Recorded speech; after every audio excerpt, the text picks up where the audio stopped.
You would probably never have heard of Wikileaks were it not for a 22-year-old American soldier named Bradley Manning. Manning, currently locked up in the brig at Quantico, Virginia, is believed to have downloaded hundreds of thousands of diplomatic cables to his computer and then sent them on to Wikileaks. His supporters say that he deserves to be thanked, not prosecuted. He is, they say, a whistleblower. Our society needs whistleblowers. A lot of evil can hide beneath the long shadows of giant bureaucracies, and we want people who have witnessed crimes or rule bending to shine a light on it. But when someone data dumps 250,000 confidential government documents into the public domain, documents mostly unconnected to even the hint of wrongdoing, is that whistleblowing? No, it isn't. It's barely even related. Compare Manning with a Canadian whistleblower like diplomat Richard Colvin.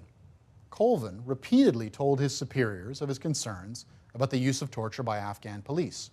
Colvin made specific allegations about specific wrongdoing, and he had relevant evidence. He didn't just steal a giant archive of all Canadian diplomatic correspondence and send it to the Globe and Mail. As much as I, as a journalist, might enjoy that, I have to recognize that it would not be good for me in another capacity, as a citizen.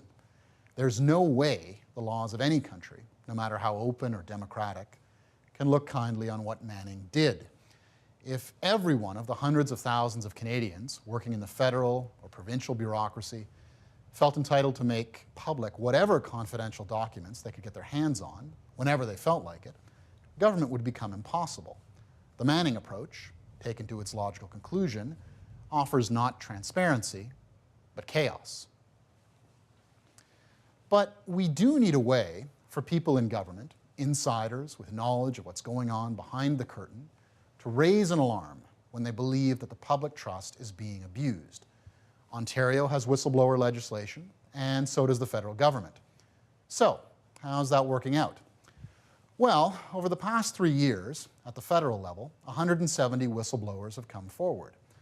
But only 9 of these complaints have been investigated, and there has been a finding of wrongdoing in exactly none. So Canada either has the cleanest government in human history, or our whistleblower law needs to be strengthened. As much as I'd like to believe the former, prudence suggests we assume the latter. It's better than the Bradley Manning approach, for us and for future Bradley Mannings. For The Agenda with Steve Paikin, I'm Tony Keller.